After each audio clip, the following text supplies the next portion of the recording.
നമസ്കാരം. OBC മോർച്ചയുടെ സംസ്ഥാന secretary ആയിരുന്ന രഞ്ജിത്ത് ശ്രീനിവാസൻ കൊലപാതകത്തിൽ 15 പേരെയാണ് തൂക്കുകയർ ശിക്ഷ മാവേലിക്കര സെഷൻസ് കോടതി വിധിച്ചിരിക്കുന്നത്. സുപ്രധാന വിധിയിലൂടെ ജഡ്ജ് ശ്രീദേവി ഇത്തരത്തിലുള്ളൊരു വിധി പ്രഖ്യാപിക്കുമ്പോൾ അത് ശരിക്കും ഞെട്ടലുണ്ടാക്കുന്ന ഒരു വിധി തന്നെയാണ്. സാധാരണ ഒരാൾക്കോ 2 പേർക്കോ ആണ് വധശിക്ഷ പ്രഖ്യാപിക്കുന്നതെങ്കിൽ ഇത്തവണ ഈ കേസിൽ ചരിത്രത്തിലാദ്യമായി 15 പേർക്ക് വധശിക്ഷയാണ് പ്രഖ്യാപിച്ചിരിക്കുന്നത്. അതായത് ഷാൻ എന്ന് പറയുന്ന പോപ്പുലർ ഫ്രണ്ടിൻ്റെ സംസ്ഥാന സെക്രട്ടറിയെ കൊന്നതിന് പകരം വീട്ടിക്കൊണ്ട് പിറ്റേ ദിവസം അതേ പുലർച്ചയ്ക്ക് നിരപരാധിയും യാതൊരു തരത്തിലും മറ്റുള്ളവർക്ക് ഹാനികരമായ ഒന്നും തന്നെ ചെയ്യാത്ത എല്ലാവരോടും സുസ്മേരവദനായി സംസാരിക്കുകയും പെരുമാറുകയും ചെയ്യുന്ന സംസ്ഥാന OBC മോർച്ചയുടെ സെക്രട്ടറി ആയിരുന്ന രഞ്ജിത്ത് ശ്രീനിവാസനെ യാതൊരു ദയാദാക്ഷിണ്യവുമില്ലാതെ വീട്ടിൽ കയറി വെട്ടി നുറുക്കി കൊല്ലുകയായിരുന്നു. പകരത്തിന് പകരം ചോരയ്ക്ക് ചോര എന്ന നിലയിലാണ് ഈ കൊലപാതകം നടത്തിയിട്ടുള്ളത്. കേരളത്തിൽ പോപ്പുലർ ഫ്രണ്ട് എങ്ങനെയാണ് പ്രവർത്തിക്കുന്നത് എന്നുള്ള തെളിയിക്കുന്നൊരു സംഭവമായിരുന്നു. കാരണം ഞങ്ങളെ തൊട്ടാൽ ഞങ്ങൾ തിരിച്ചടിക്കും, തിരിച്ചടിച്ചാൽ ഞങ്ങൾ 1-ന് 10 എന്നുള്ള രൂപത്തിലായിരിക്കും ഞങ്ങൾ തിരിച്ചടിക്കുക. സംസ്ഥാന പോപ്പുലർ ഫ്രണ്ടിൻ്റെ സെക്രട്ടറി ആയിരുന്ന ആലപ്പുഴയിൽ താമസക്കാരനായ ഷാനെ വെട്ടിനുറുക്കിയപ്പോൾ BJP വെട്ടിനുറുക്കിയപ്പോൾ അതിന് പകരമായി BJPക്ക് നൽകേണ്ടി വന്നത് അവരുടെ നല്ല ഒരു സത്യസന്ധനായ ഒരു പോരാളിയെ ആയിരുന്നു. മാത്രമല്ല അഡ്വക്കേറ്റ് എന്ന നിലയിൽ എല്ലാവരോടും ബഹുമാനത്തോടെയും ആദരവോടെയും പെരുമാറിയിരുന്ന ഒരു വ്യക്തിത്വത്തെയാണ് വെട്ടിനുറുക്കിയത്.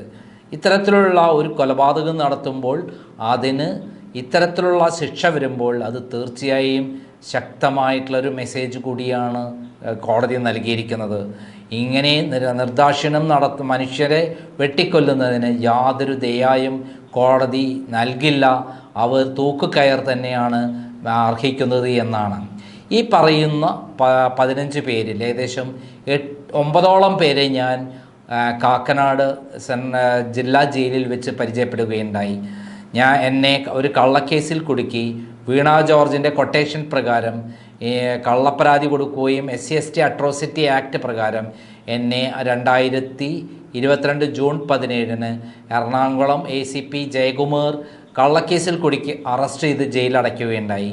എന്നെ അറസ്റ്റ് ചെയ്തതിനു ശേഷം യാതൊരു ചോദ്യം ചെയ്തില്ല. രാത്രി 12 മണിക്ക് മജിസ്ട്രേറ്റ് മുമ്പാകെ ഹാജരാകുമ്പോൾ എൻ്റെ അഡ്വക്കറ്റിന് ഹാജരാകാൻ പറ്റിയില്ല, ജാമ്യക്കാർക്ക് ഹാജരാകാൻ പറ്റിയില്ല. ആ സന്ദർഭത്തിൽ എനിക്ക് ജയിലിൽ പോവുക എന്നുള്ളത് മാത്രമാണ് നിർവാഹമായി ഉണ്ടായിരുന്നത്. കാരണം അതിലെ വകുപ്പുകൾ അത്രയും വകുപ്പുകളായിരുന്നു, ഓപ്പൺ കോർട്ടിൽ വാദം നടക്കേണ്ട വകുപ്പുകളായിരുന്നു.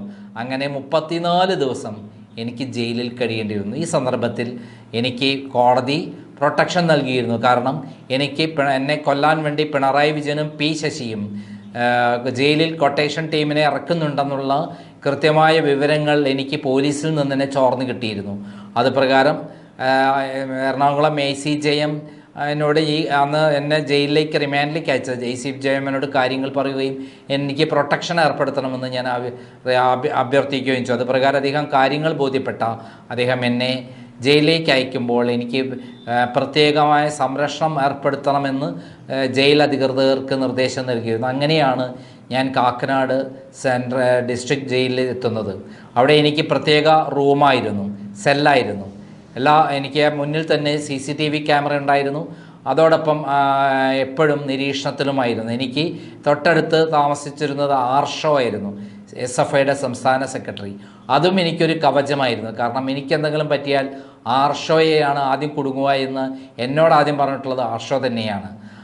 അവിടെ ഞാൻ ഏറ്റവും അധികം ഹൃദ്യമായി എന്നോട് എന്നെ വന്ന് കാണാൻ ആഗ്രഹിക്കുകയും എന്നോട് വളരെയധികം നല്ല സ്നേഹബന്ധം പുലർത്തുകയും ചെയ്ത ആളുകളാണ് OBC മോർച്ചയുടെ സംസ്ഥാന സെക്രട്ടറി രഞ്ജിത്ത് ശ്രീനിവാസനെ കൊന്നവരെന്ന് പറയുന്ന 9ഓളം പേർ.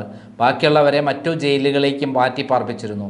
ഇവർക്ക് പ്രധാനപ്പെട്ട ജോലി എന്ന് പറയുന്നത് അവിടെ ഉണ്ടായിരുന്നത് ഭക്ഷണം പാചകം ചെയ്യുക, ഭക്ഷണം പാചകം ചെയ്ത ശേഷം തിരിച്ചെത്തിക്കുക, എല്ലാവർക്കും വിളമ്പി കൊടുക്കുക, അത് സെർവ് ചെയ്യുക എന്നുള്ളതായിരുന്നു. അങ്ങനെ എന്നെ സംബന്ധിച്ചിടത്തോളം എന്നെ പരിചയപ്പെടാൻ അവർ എങ്ങനെയോ ഞാൻ ക്രൈമിൻ്റെ ചീഫ് എഡിറ്ററാണെന്ന് മനസ്സിലാക്കി അവരിൽ ചിലർ എന്നോട് ബന്ധപ്പെടുകയും അങ്ങനെ അവർ എന്നെ പ്രത്യേകമായി ശ്രദ്ധിക്കുകയും ചെയ്തു, അവരെന്നോട് സംസാരിക്കുകയും ചെയ്തു. അവരെ ഏതെങ്കിലും തരത്തിലൊരു ക്രിമിനലുകളായിട്ട് എനിക്ക് തോന്നിയിട്ടില്ല. അവർ ഏറ്റവും മാന്യമായ രൂപത്തിലാണ് സംസാരിച്ചത്, ഏറ്റവും മാന്യമായ രൂപത്തിലാണ് എന്നോട് ഹൃദ്യമായിട്ട് പരിചരണം നടത്തിയത്. മാത്രമല്ല അവർ ഭക്ഷണം വിളമ്പുമ്പോൾ എനിക്ക് പ്രത്യേകമായിട്ട് അവർക്ക് എൻ്റെ ആവശ്യങ്ങൾ മനസ്സിലാക്കിക്കൊണ്ട് ഓരോ കാര്യങ്ങളും ചെയ്തു തന്നിരുന്നു. ഭക്ഷണത്തിൽ ഏതാണ് താല്പര്യമുള്ളത്, ആ താല്പര്യമുള്ള ഭക്ഷണം കൃത്യമായി എത്തിക്കുകയും അത് എത്തിക്കുന്നതിൽ ശുഷ്കാന്തി കാണിക്കുകയും ചെയ്തിരുന്നു. മാത്രമല്ല അവരെന്നോട് കൂടുതൽ സംസാരിക്കാൻ ആഗ്രഹിച്ചിരുന്നു. ആ സന്ദർഭത്തിൽ അവരുമായി ഞാൻ പങ്കിട്ടപ്പോൾ അവർ പറഞ്ഞിട്ടുള്ളത് ഞങ്ങളല്ല കൊലപാതകം നടത്തിയത് എന്ന് തന്നെയാണ്. ഞാൻ അവരോട് ചോദ്യം ചെയ്തിരുന്നു, നിങ്ങൾ എന്തിനാണ് ഇത്തരത്തിലുള്ള കൊലപാതകങ്ങൾക്കൊക്കെ പോകേണ്ട ആവശ്യം? നിങ്ങളെ കണ്ടിട്ട് നിങ്ങളൊരു കൊലപാതകികളായിട്ട് തോന്നുന്നില്ലല്ലോ. നിങ്ങൾ എത്രമാത്രം നല്ലവരായിട്ടാണ് ഈ ജയിലിൽ കഴിയുന്നത്, നല്ലവരായിട്ടാണ് എല്ലാവരോടും പെരുമാറുന്നത്, എല്ലാവരുടെയും പ്രീതി പിടിച്ചു പറ്റിക്കൊണ്ടാണ് എല്ലാവരോടും പെരുമാറുന്നതെന്ന് ഞാൻ ശ്രദ്ധിച്ചിരുന്നു.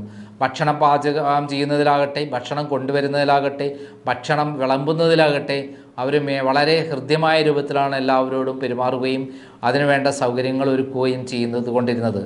അങ്ങനെയുള്ളവർക്ക് എങ്ങനെയാണ് കൊലപാതകികളാവാൻ കഴിയുക എന്ന് ഞാൻ ചിന്തിച്ചിരുന്നു. പക്ഷെ ഇവിടെയാണ് നമ്മൾ മനസ്സിലാക്കേണ്ടത് വൈകാരികമായ അടുപ്പമുണ്ടായിക്കഴിഞ്ഞാൽ, വൈകാരികമായി സംഘടനകൾക്ക് വേണ്ടി പ്രവർത്തിക്കുമ്പോൾ പെട്ടെന്നുള്ള ചോരത്തിളപ്പിൽ കാട്ടിക്കൂട്ടുന്നത് എന്താണെന്ന് ആർക്കും അറിയില്ല. ഇവിടെ പോപ്പുലർ ഫ്രണ്ട് തീർച്ചയായും അവർ ഇവിടെ വിഷം കുത്തിവെച്ചിരുന്നു. ആ വിഷം കുത്തിവെച്ച് അടിക്കടി ചോരയ്ക്ക് ചോര എന്നുള്ളതാണ്. അരിയും മലരും എന്ന് പറഞ്ഞുകൊണ്ട് ഉള്ള ഒരു കുട്ടിയെ കൊണ്ട് അവിടെ മുദ്രാവാക്യം വിളിപ്പിച്ചത് നമുക്കെല്ലാവർക്കും അറിയുന്നതാണ്. ആ മുദ്രാവാക്യം വിളിക്കുന്നത് വഴി ഹിന്ദുക്കളുടെയിലും ക്രിസ്ത്യാനികളുടെ ഇടയിലേക്കും നിങ്ങൾ കരുതിയിരുന്നോ നിങ്ങളെ കൊലപാതകം നടക്കും, മരണം നടക്കും, നിങ്ങളെ ബാക്കിയുള്ള കാര്യങ്ങൾക്ക് വേണ്ടിയുള്ള മരണത്തിന് ശേഷമുള്ള ക്രിയകൾക്ക് വേണ്ടിയുള്ള സാധനങ്ങൾ കരുതിക്കോ എന്നാണ് ആ മുദ്രാവാക്യത്തിലൂടെ അവർ സന്ദേശമായിട്ട് പോപ്പുലർ ഫ്രണ്ടിൻ്റെ സംസ്ഥാന സമ്മേളനത്തിൽ വിളിച്ചു പറഞ്ഞിരുന്നത്. അതൊക്കെ എന്ന് പറഞ്ഞാൽ ഇവിടെ ഭയാനകമായ ഒരു അന്തരീക്ഷം തന്നെ സൃഷ്ടിക്കാൻ സഹായിച്ചു എന്നുള്ളതാണ് സത്യം. പിണറായി വിജയൻ്റെ ഭരണകാലത്ത് പോപ്പുലർ ഫ്രണ്ട് പോലുള്ള സംഘടനകൾക്ക് പ്രോത്സാഹിപ്പിക്കുകയും തീവ്രവാദം ഇവിടെ തഴച്ചു വളരുകയും ചെയ്തിരുന്നു. ആര് തീവ്രവാദം കാണിച്ചാലും, ആര് തെറ്റ് ചെയ്താലും തെറ്റ് തന്നെയാണ്. അത് ഈ നാടിൻ്റെ കേരളത്തിൻ്റെ എല്ലാ കാലത്തുമുള്ള മതേതരത്വ സ്വഭാവം തകർക്കാനും സമാധാനം തകർക്കാനും അല്ലാതെ വേറൊന്നിനും സഹായിച്ചിട്ടില്ല. ആ അർത്ഥത്തിൽ പോപ്പുലർ ഫ്രണ്ട് ചെയ്തു കൂട്ടിയിട്ടുള്ള കാര്യങ്ങൾ, കൊലപാതകങ്ങളും മറ്റുള്ള കാര്യങ്ങളെല്ലാം ചിന്തിക്കുമ്പോൾ നമുക്ക് അംഗീകരിക്കാൻ കഴിയില്ല. പക്ഷേ അതിലുള്ള പ്രവർത്തകർ പലരും കൊലപാതകികളല്ല. അവർ ഈ മതത്തിൻ്റെ തീവ്രവാദത്തിൽപ്പെട്ട് നേതാക്കന്മാർ പറയുന്ന പ്രസംഗങ്ങൾ കേട്ട് അപ്പോൾ ചോരത്തിളപ്പ് കാണിക്കുകയാണ് ചെയ്തിട്ടുള്ളത്. ആലപ്പുഴയിലും സംഭവിച്ചിട്ടുള്ളതാണെന്ന് നമുക്ക് മനസ്സിലാക്കാൻ പറ്റും. ഷാൻ എന്ന് പറയുന്ന അവരുടെ സംസ്ഥാന സെക്രട്ടറിയെ RSS വെട്ടി നുറുക്കിയപ്പോൾ പകരത്തിന് പകരം ഞങ്ങളെ ശക്തി കാണിച്ചു തരാം എന്ന് കാണിച്ചുകൊണ്ടാണ് അവർ അതിന് തയ്യാറായത്. അങ്ങനെയാണ് ഈ കൊലപാതകം നടന്നത്. നമുക്കറിയാം, കൈവെട്ടിയ ജോസഫ് എന്ന് പറയുന്ന മാഷിൻ്റെ കൈവെട്ടിയ സംഭവത്തിൽ പ്രതിയായിരുന്നു നാസർ. ഈ നാസറിനെ ഞാൻ പരിചയപ്പെട്ടിരുന്നു. അദ്ദേഹമായിരുന്നു ഓരോ സെല്ലിലും ആവശ്യമുള്ള വെള്ളം കിട്ടുന്നുണ്ടോ ഇല്ലേ എന്നെല്ലാം പരിശോധിച്ച് ഓരോ ബ്ലോക്കിലേക്കും വെള്ളം കൃത്യമായി ജയിലിലെത്തിച്ചിരുന്നത്. അദ്ദേഹത്തോട് ഞാൻ ചോദിച്ചു, എന്തിനാണ് നിങ്ങൾ ഈ കൊലപാതകം നടത്തുന്നത്? അതുകൊണ്ട് എന്താണ് നേട്ടം? ജോസഫ് മാഷിൻ്റെ കൈവെട്ടിയത് കൊണ്ട് എന്ത് നേട്ടമാണ് കിട്ടിയത്? അപ്പം അവർ പറഞ്ഞത്, ഞങ്ങൾ ദുർബലരാണ് എന്നുള്ള ചിന്താഗതിയിലാണ് ഞങ്ങളുടെ അള്ളാഹിനെയൊക്കെ ഒരു മോശമായ പ്രവാചകനെയൊക്കെ മോശമായി ചിത്രീകരിക്കുന്നത്. ഞാൻ അപ്പോൾ ചോദിച്ചു, ഇസ്ലാം മതത്തിൽ ശാന്തിയും സമാധാനവും അതേപോലെ എല്ലാവരോടും സഹിഷ്ണുതയോടുകൂടി പെരുമാറണമെന്നല്ലേ പഠിപ്പിക്കുന്നത്? നിങ്ങളെന്തിനാണ് കൊലപാതകം നടത്തുന്നത് എന്ന് പറഞ്ഞപ്പോൾ, ഞങ്ങൾ ശക്തി കാണിച്ചില്ലെങ്കിൽ അവർ ഞങ്ങളെ ഇല്ലാതാക്കും, അതുകൊണ്ടാണെന്നാണ് അവർ പറഞ്ഞത്. അത് എനിക്ക് യോജിക്കാവുന്നൊരു കാര്യമെന്നല്ല. നമ്മളുടെ ഏറ്റവും അധികം സമാധാനത്തോടും ശാന്തിയോടും അതേപോലെ സത്യസന്ധതയോടും സഹിഷ്ണുതയോടും പെരുമാറുമ്പോഴാണ് നമ്മൾ മറ്റു മതങ്ങളോട് താല്പര്യം കാണിക്കാറുള്ളത്. ഇത്തരത്തിലുള്ള ഭീകരമായ പ്രവർത്തനങ്ങൾ കാണിക്കുമ്പോൾ മനുഷ്യനെ വെട്ടിക്കൊല്ലുന്ന രീതിയിലേക്ക് മാറുമ്പോൾ ആ മതത്തോട് നമുക്ക് യാതൊരു ആഭിമുഖ്യവും ഉണ്ടാവില്ല. മതത്തെയും ചിന്തകളെയും മാറ്റിമറിച്ച് അതിനെ മറ്റൊരു വഴിക്ക് തിരിച്ചുവിട്ട് ആളുകളെ തെറ്റിദ്ധരിപ്പിക്കുന്ന രീതിയിലുള്ള ഈ പ്രവർത്തനത്തിന് ഏറ്റവും വലിയ ദുരന്തഫലം അനുഭവിക്കേണ്ടി വരുന്നത് ഇത്തരത്തിൽ കൊലപാതക കേസുകളിൽപ്പെട്ട് ശിക്ഷിക്കപ്പെടുന്നവരും അവരുടെ കുടുംബാംഗങ്ങളുമാണ്. എത്ര കുടുംബാംഗങ്ങളാണ് ഇതുകൊണ്ട് ദുഃഖിക്കാൻ പോകുന്നത്? എത്ര ഭാര്യമാരാണ്, എത്ര കുട്ടികളാണ്, എത്ര അമ്മമാരാണ്, എത്ര പിതാക്കന്മാരാണ്, എത്ര കുടുംബങ്ങളാണ് ഇതുകൊണ്ട് തകരുന്നത്, ദുഃഖിക്കുന്നത്? ഈ കൊലപാതകം കൊണ്ട് ആർക്കെല്ലാമാണ് നമുക്ക് ബുദ്ധിമുട്ടുകൾ ഉണ്ടാകുന്നത്? ഒരു കുടുംബത്തിന് മാത്രമല്ല, ആ സമൂഹത്തിനും ഭീതി ജനിപ്പിക്കുകയാണ്. ജീവിക്കാനുള്ള പേടി നമ്മളെ മനസ്സ് സൃഷ്ടിക്കുകയാണ് ഇത്തരത്തിലുള്ള കൊലപാതകം വഴി ഉണ്ടാക്കുന്നത്. എന്തായാലും അത്തരം കൊലപാതകങ്ങൾക്കൊക്കെ പോയാൽ തക്കതായ ശിക്ഷ കിട്ടുമെന്നും അവർ ജയിലിൽ പോകേണ്ടി വരുമെന്നും കൃത്യമായിട്ടുള്ള മെസ്സേജ് തന്നെയാണ് ഈ കൊലപാതകത്തിൽ നിന്ന്, ഈ വിധിയിൽ നിന്ന് നമ്മൾ മനസ്സിലാക്കേണ്ടത്. ആ വിധിയിലൂടെ മറ്റൊരു മെസ്സേജ് കൂടി നമ്മൾ മനസ്സിലാക്കേണ്ടത്, പലപ്പോഴും നിരപരാധികളായ ആളുകളാണ് ശിക്ഷിക്കപ്പെടുന്നത്. അവർ പാർട്ടിയിൽ പോപ്പുലർ ഫ്രണ്ടിൻ്റെ പ്രവർത്തകരായതുകൊണ്ടായിരിക്കാം ചിലപ്പോൾ അവരെ പിടിച്ചിട്ടുണ്ടാവുക. ആ കുറ്റകൃത്യത്തിൽ അവരുണ്ടായില്ലായിരിക്കാം. ഈ പറയുന്ന ഞാൻ 9 പേരിൽ പരിചയപ്പെട്ടവരിൽ ചിലരുണ്ടായില്ലായിരിക്കാം. അവരുടെ പെരുമാറ്റം കൊണ്ട്, അതേപോലെ സമീപനങ്ങൾ കൊണ്ട് അവരത്തരം കുറ്റങ്ങൾ ചെയ്യാൻ താല്പര്യമുള്ളവരായിരുന്നില്ലായിരിക്കാം. പക്ഷേ പെട്ടെന്നുള്ള വൈകാരികമായ പ്രക്ഷോഭങ്ങൾ കൊണ്ട് അവർ കൊലപാതകങ്ങൾ ചെയ്തിരിക്കാം. എന്തായാലും കൊലപാതകം തന്നെയാണ്. അത് ആര് ചെയ്താലും കൊലപാതകം തന്നെയാണ്. ഒരു മനുഷ്യനെ മറ്റൊരു മനുഷ്യന് വെട്ടിക്കൊല്ലാനുള്ള യാതൊരു അവകാശവുമില്ല എന്നിരിക്കെയാണ് നിഷ്കാരുണ്യം, എല്ലാ മനുഷ്യത്വങ്ങളും അവസാനിപ്പിച്ചുകൊണ്ട്, എല്ലാ നിയമങ്ങളും ലംഘിച്ചുകൊണ്ട്, ഈ നാടിനെ നടുക്കിക്കൊണ്ട് ഇത്തരം കൊലപാതകങ്ങൾ അരങ്ങേറുന്നത്. എന്തായാലും ഇതിൽ ഉള്ള 9ഓളം പേരെ ഞാൻ പരിചയപ്പെടുകയും അവരോടൊപ്പം ജയിലിൽ കഴിയാനും അവസരം കിട്ടി. പക്ഷേ അവർ കൊലപാതകികളായിട്ട് എനിക്ക് കാണാൻ കഴിയുന്നില്ല എന്നുള്ളതാണ് സത്യം. എന്തായാലും ഈ കൊലപാതക വിധിയിലൂടെ അവർക്കും ഈ ജീവിതത്തിൽ പാഠം പഠിക്കട്ടെ, അതേപോലെ ഇത്തരത്തിൽ പ്രവർത്തിക്കുന്നവർ പാഠം പഠിക്കട്ടെ എന്ന് മാത്രമാണ് ഈ അവസരത്തിൽ പറയാനുള്ളത്. നന്ദി, നമസ്കാരം.